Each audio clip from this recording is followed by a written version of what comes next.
You're watching the Kansas City Chiefs Report, powered by Chat Sports. Tyler Jones here with you. Thanks for joining us. The Chiefs enter 2025 with a chance to win their 10th straight AFC West division title. But there's been a lot of discussions about the other teams in this division, and could they potentially stand in the way?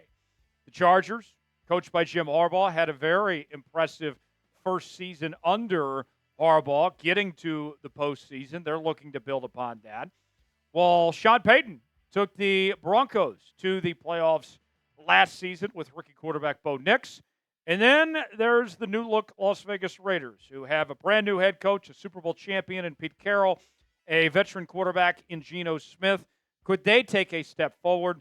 We'll talk about all four teams here on today's show. Before we do, my friends, if you want the Chiefs to win the AFC West and bring home that 10th straight division title, like the video, folks. Do your part. We get 500 likes on today's video. I guarantee there's another division title coming to Kansas City. Hit that like button, and we'll get started with today's show. So here's how we're going to do this, folks. We're going to go through each and every team, starting with the Chargers, then the Broncos, then the Raiders, and then we'll end with the Chiefs.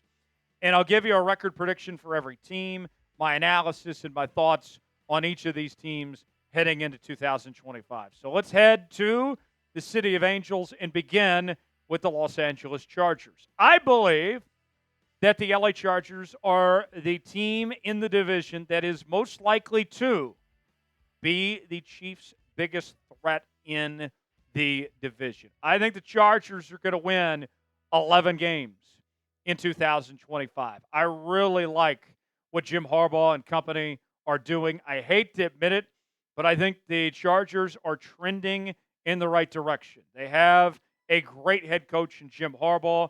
He's been a winner everywhere he's been, whether it was at the college level, his days at Stanford, to Michigan, whether it's been in the NFL with the 49ers, and now with the LA Chargers.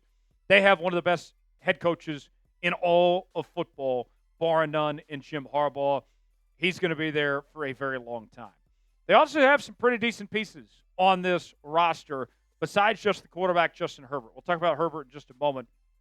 But you look at some of these other players that they have. I was impressed with Ladd McConkey this past season with how well he performed as a rookie. You still got Khalil Mack on the defensive side of the ball, who I think is a future first-ballot Hall of Famer someday. There's a pretty decent group there in L.A.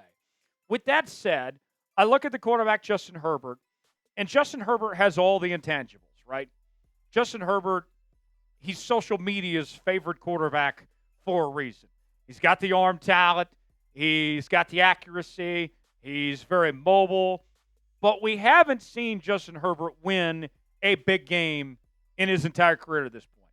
Not one. Can anyone point to a game where Justin Herbert was the difference maker that put this team over the top? His best win of his entire career probably was a Thursday night game at Kansas City in mid-December. That's it for Justin Herbert. And I like the guy. I think he's very talented. But make no mistake, I think all of us are very grateful that Patrick Mahomes is the Chiefs quarterback and not this guy who hasn't been able to get it done in the postseason. You look at the statistics, they're all solid, right? 66% completion percentage this past season, 23 touchdowns, only threw 3 picks. I mean, you go back to 2021, threw 38 touchdowns, over 5,000 yards. Herbert's talented, but he hasn't done it when it's mattered. And I think if the Chargers are going to take that next step up, they need their QB1 to take that next step up. And I haven't seen it from Herbert when it matters just yet. Who's going to win the AFC West? Will it be the Kansas City Chiefs? Will it be the Las Vegas Raiders? Or the LA Chargers? Or the Denver Broncos? Type KC for Chiefs. Type LV for Raiders. Type LAC for the Chargers. Type Den for Denver. Chime in the comments section and tell us what you think. Next up, let's talk about the Denver Broncos.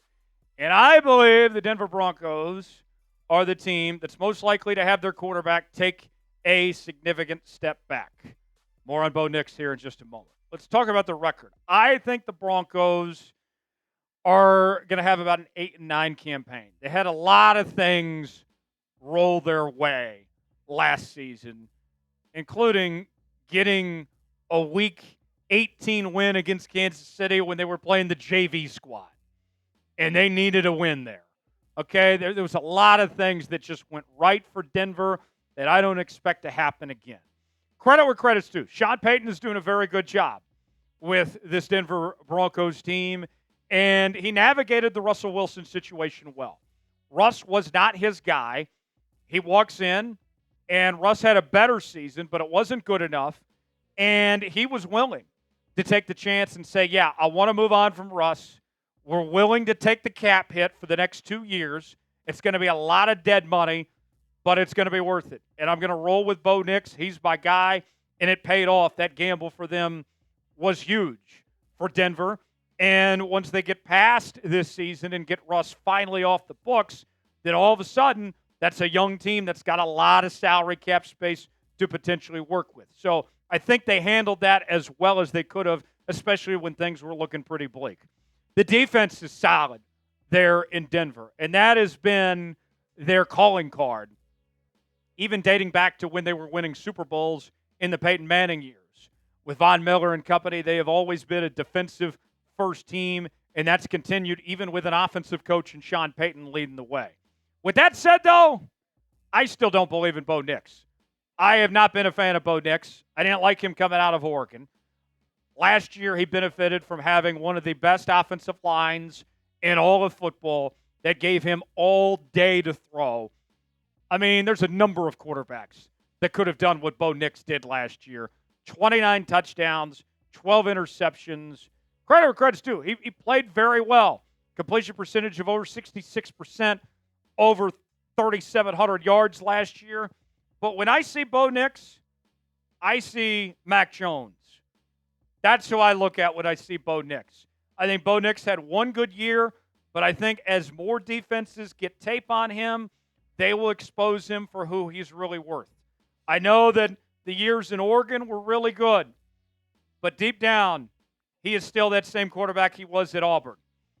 If the offensive line isn't protecting him perfectly, as they were last year, if the receivers and the run game aren't doing its part, and I know that they just ended up signing J.K. Dobbins, but I don't think J.K. Dobbins doesn't have much left, then I think eventually Bo Nix is going to get exposed, and I would be surprised if his numbers are similar to what they were last year. I think he's going to take a step back, and that's going to be a big reason why that the Broncos are going to win less games this season than they did a year ago. Folks, want to make sure you subscribe to the Kansas City Chiefs Report as we bring you our daily news and rumors, live shows each and every Tuesday. We have breaking news, Q&A mailbags. We cover it all here on the Kansas City Chiefs Report. Best part about it, it's 100% free. Doesn't cost you a thing. Let's get at least 20 subs off today's video. Subscribe now, youtube.com/ChiefsTV. Turn on notifications so you never miss a moment. We got you covered each and every day here on the channel. The Las Vegas Raiders, gift that keeps on giving. It has been an interesting roller coaster for this organization for about 25 years now. And I think the Las Vegas Raiders, even though they've made some good changes this offseason, I like the hire of John Spytek as their GM coming over from the Bucs. Tom Brady is very much involved. You bring in a Super Bowl winning head coach in Pete Carroll. You have a veteran quarterback in Geno Smith. You drafted Ashton Genty. Even with all that said, this is still the Raiders and Mark Davis. Of all the teams in this division, the Raiders are the most likely team to have everything that could go wrong go wrong.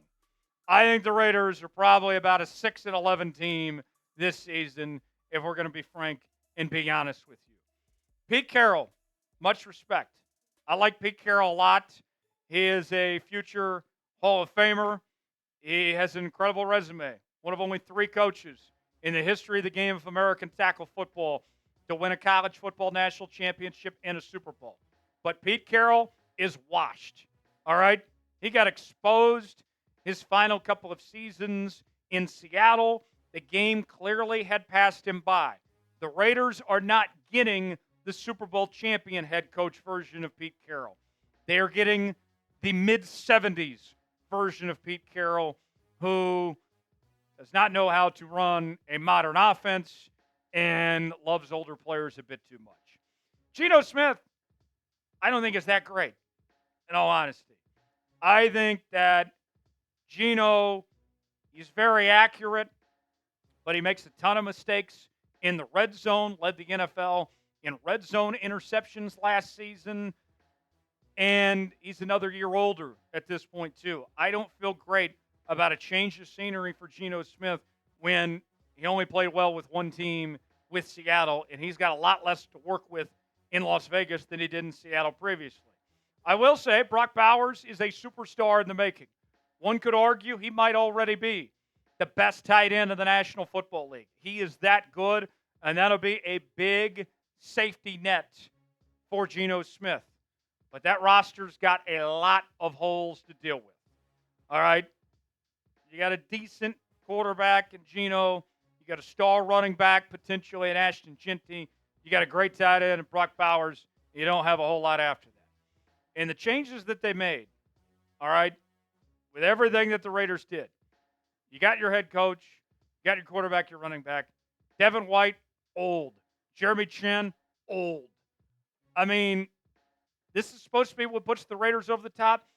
You traded for Geno Smith and passed on quarterbacks in this draft, like thinking that you're going all in. What are you doing here, Raiders? If this is your all in, prepare to be disappointed, my friends. Let's ask you, who will finish last in the AFC West? I think I told you I got the Las Vegas Raiders finishing last in the West. Who do you think finishes last in the division? Get your predictions in now and let us know. Last but certainly not least is the one and only Kansas City Chiefs. I think, without a doubt, in my mind, the Kansas City Chiefs are the team that is most likely to win the division and compete for a Super Bowl. I'm on record saying this before. I'll say it again. I think the Chiefs go 14-3 this season. And even though that record wouldn't be as good as last season in the regular season, where they finished 15-2, I think they're a better team than they were last year. They just have a tougher schedule. And out of respect to their opponents, I think they take one more loss than they did a year ago. But I think that's still good enough to get home field advantage in the AFC and shouldn't change anything. The defense can be elite. I like the cornerback room of the changes the Chiefs have made, bringing in Christian Fulton, drafting Noel Williams. Jalen Watson should be fully healthy. Trent McDuffie goes back to the nickel spot. Chris Jones and George Karlaftis are still there. The defense is going to be really good. But I would like to see the pass rush improve a little bit to take that next step to be elite. But Spags is one of the greatest defensive coordinators of all time. Another difference that I see in this team compared to last year's Chiefs is that Patrick Mahomes has the weapons now. If you go back to 2024, Rashee Rice missed most of the season. Hollywood Brown missed most of the season. Now you get both those guys back. Xavier Worthy really came along in the second half of last year. I think he's going to develop even further. Travis Kelce, maybe he's not what he used to be, but he's still a great tight end in this league. Noah Gray, I think, is one of the best number 2 tight ends in the NFL. And with all the haters and the losers throwing their shade at Travis Kelce, saying he's cooked and all this, the guy's lost 25 pounds this offseason. If this is it for Travis Kelce, he is going all out this season to make this a season to remember and laying everything out on the line. And for as much as people were dogging him last year, he still had a good year. It wasn't a great year, but it was still a solid year. If he does what he did last year, I'll take that, especially with what you got here. I think Isaiah Pacheco is going to be better this year. Rice, Worthy, Brown, Royals. I mean, I didn't even mention Juju as your number 5 receiver. And then Kelce and Gray, to me, I think that's a big deal. And the offensive line should be drastically improved as well. This team, there's no reason why they can't average, I kid you not, 30-plus points a game this year. The offensive weapons, the horsepower is there. Let's see if they can put it together. Prediction time. How we feeling, Kingdom? What will be the Chiefs' record in 2025. I say 14-3. What say you? Predict it for me in the comments section how you think the 2025 campaign is going to go for your Kansas City Chiefs. If you enjoyed today's show, you already know what to do. Hit the like button. Let's get all the good vibes going. And tell me that the Chiefs are going to win the division. Hit that like button. We certainly would appreciate it. Folks, always a pleasure talking Chiefs football and also getting to throw some shade on the rest of the division here, too, on the Kansas City Chiefs Report. Hit that like button. Tyler Jones here. Thanks for stopping by and joining us. We shall see you next time right here on the Kansas City Chiefs Report.